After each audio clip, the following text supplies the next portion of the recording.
Lika je danas suočena s padom stanovništva, iako je neprekidno naseljena još od predpovijesnih doba. To nije neobično. Ovdje ima skloništa, ima pitke vode, ima drva za ogrjev, ima divljači za lov. Prva zajednica koja je organizirano živjela ovdje bili su ilirsko pleme Japodi. Japode su pokorili Rimljani 2 godine nakon Kristove smrti i osnovali naselje zanimljivog i rekli bismo skupog naziva Monetium. Nakon provale Avara i naseljavanja Hrvata, Brinje se ponovno pojavljuje u povijesti rastom krčkih knezova Frankopana.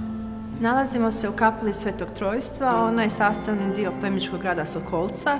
Nju je napravio Nikola IV. Frankopan u 15. stoljeću. To je spomenik nulte kategorije i simbol Brinja. Turci nikad nisu osvojili Brinje, iako su nekoliko puta napadali. Tada je ovo bilo središte političkog, gospodarskog i kulturnog života. Frankopani su tu gostili razne kraljeve iz Europe. Ova kapela je jedna od najljepših gotičkih kapela u Europi u ovako očuvanom stanju. Možemo vidjeti na svodovima reljefno isklesane grbove od obitelji Frankopani Gorjanski, jer se u to vrijeme dok se gradila ova utvrda, Nikola IV. Frankopan povećao svoje političke veze sa ženidbom Doroteje Gorjanski i njihovi grbovi su uklesani u svodove. Također, znači, ovo je prekretnica bila, Nikola IV. Je tada dokazao svoje podrijetlo talijanske obitelji Frangipani i papa im je dozvolio da koriste novi grb i novo prezime. Prije su bili knezovi Krčki i gore su vidljivi, znači, grbovi od knezova Krčkih i od obitelji Gorjanski. Freska je u ovakvom stanju kakvom je, zato što je to iz 15. stoljeća. Smatra se da se na freski nalazi Nikola IV. Frankopan i kralj Luksemburški, koje je on ugostio tijekom povijesti na ovom području.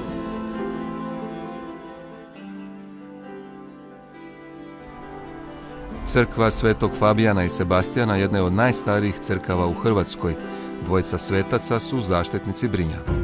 U blizini je još jedna specifična srednjovjekovna crkva, možda jedina na svijetu, koja umjesto sveca na pročelju ima medvjeda. Crkva Svetog Vida potječe iz 14. stoljeća i predstavlja jednu od najvažnijih sakralnih građevina na ovom području. Zanimljivost je ta što je na pročelju crkve uklesan grb medvjeda sa prednjim nogama, a on predstavlja zapravo legendu Frankopana, tako da se jedan Frankopan borio sa medvjedom i u čast što je izvukao živu glavu i sagradio ovu crkvu. Kakav je život u Lici zimi, to mi recite? Pa zimi ljudi su više u kućama, obavljaju ovi ljudi koji imaju svoja gospodarstva, poslove, oko blaga, nose se drva, žene možda nešto ove starije rade ručne radove. Uglavnom živi se mirno. Tradicijski se još uvijek živi? Pa u nekim domaćinstvima, da. Ali ipak se sigurno puno toga promijenilo u odnosu na ranije. Pa je. Mladi ljudi su više okrenuti modernim tehnologijama, laptopi, mobiteli, izlasi, klubove i tako. Prije se to više po kućama društveni život odvijao i sad je manje stanovništva, pa onda ovih organiziranih zabava je manje. Kako se čovjek treba pripremiti za planinarenje zimi u Lici? Pa, znači, planinari smatraju da nema lošeg vremena, planinarit se može uvijek, samo oprema može biti loša. Znači, čovjek kad ide zimi planinarit, mora se dobro pripremiti, mora imati kvalitetnu obuću i toplu slojevitu odjeću, mora obavezno sa sobom nositi rukavice, šalove, kape, tople napitke, rezervnu hranu i tako. A vukovi i medvjede treba nositi oružje neko protiv njih? Ne. A vi ste i lovkinja? Ja jesam. Ja sam skoro 40 godina i član lovačke udruge Brinje. Divljači ima? U Lici? Ima. A vukova i medvjeda se ne bojite? Pa ne. Ne, oni se razbježe. Područje Brinja je u 19. stoljeću imalo nevjerojatnih 6 puta više stanovnika nego danas. 15.000 naprema današnjih 2.500. U početku industrijskog razvoja svaka je brinska kuća dala jednog muža u minere ili armirače. Radili su diljem Europe. Spomenik Brinskom mineru. Brinjaci su prije bili poznati građevinci i izgraditelji cesta i tunela u Europi. Kaže se da ne postoji nijedan tunel u Europi u kojem nije bar jedan Brinjak sudjelovao.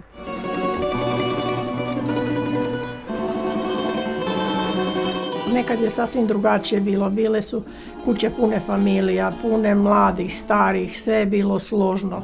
A danas je jedno, dvoje i nijedno. Pa mladi bi vrlo rado ostali tu, da ima radnog mjesta, da ima zaposlenja, da ima perspektive za život, a škole, budući da je to sve jako loše, ljudi se raseljavaju i onda idu trbuhom za kruhom. Ali je lijep život u Lici? Pa je, jako je lijep, mirno, zdravo, bez stresa, ne treba žuriti na tramvaj, sve se stigne i s autom i pješke i tako. Gospođa Vučetić vodi udrugu žena Palinka.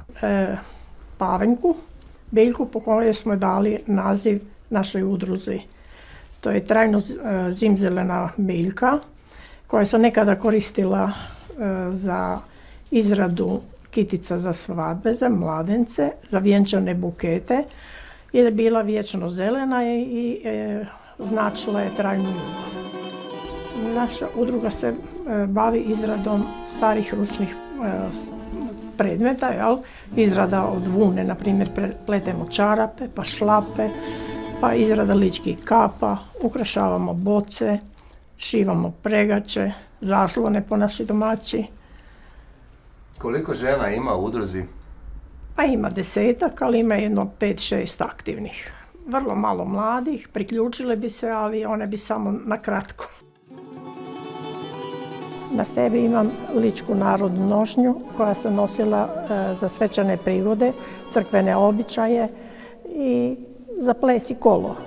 Sastoji se od opanci, čarapa, bele košulje ispod, alje koja je tkana od čoje ili sukna, pregače ili zaslon, tkanice, ćurka ili kaputiće, kako se nekad govorilo, u zimske dane da ne bude hladno, rupca na glavi.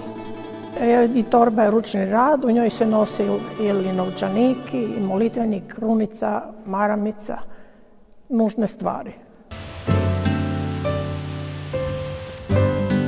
Dojmljiva prirodna specifičnost s koje puca predivan pogled na kraj predstavlja jedinstveno nalazište. Trenutačno se nalazimo na ulazu u špilju Sinjevčić koja je zaštićena pod zaštitom Natura 2000. U njoj je pronađeno slikovno pismo 1997. godine gdje zapravo se dan danas ne zna što točno predstavlja to slikovno pismo. Ondje u vrijeme kamenog doba živio paleolitski lovac i unutar špilje je također nađeno slikovno pismo. Također je jedna zanimljivost da unutar špilje postoji Sifonsko jezero koje se uslijed velikih oborina proljeva van špilje i tvori zapravo zanimljive slapove na samom ulazu u špilju. I također je važno napomenuti da u špilju obitava endemska vrsta rakušca, takozvani rendešekov rakušac. Lika je nadaleko poznata po janjetini, mesu i krumpiru. Danas ćemo pripremati kiselo zelje sa mesom kuhanim. Znači najprije se meso ostavi u vodi, prokuha, ocijedi, stavi se u lonac sa zeljem i kuha se. I to je to, bit svega. Koliko dugo se kuha? Sat i pol, ovisi o mesu. Drugo jelo? Drugo jelo je sarma. Znači sarma, miješano meso. Stavimo hamburgera, slanine domaće, dinstamo luk sa rižom, češnjak, to se sve izmiješa, začini, zamatamo i stavljamo kuhati.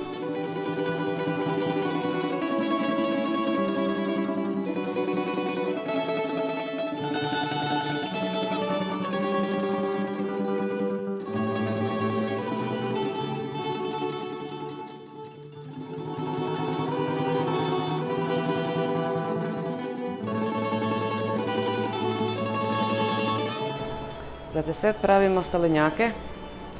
Navodno to je lički specijalitet. tako kažu barem stariji.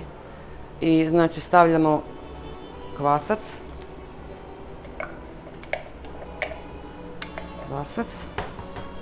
vanilin šećer, malo soli i 2 jaja. Znači to je podloga za salo, tijesto. S tim da smo salo izradili posebno sa brašnom. Kad od ovoga dobimo kompaktnu smjesu, normalno razvaljamo i stavljamo na to i onda preklapamo. U biti može se mazati sa salom, a može se ovako izraditi. Mislim da je ovako jednostavnije izraditi. Meni barem bi bolje. Sigurno je ukusnije, ali je bolje prožeto. Da. Jer kad se sa brašnom izradi, onda se toliko ne osjeti masnoće u njemu. Nema siline, one masti. Znači, tijesto kad razvaljamo, punimo sa pekmezom, zamatamo u kiflic, već obično što, stavljamo peć 190 cirka 15 minuta. U Lici smo nahranili tijelo i dušu, te se nadisali planinskoga zraka i upoznali tople ljude.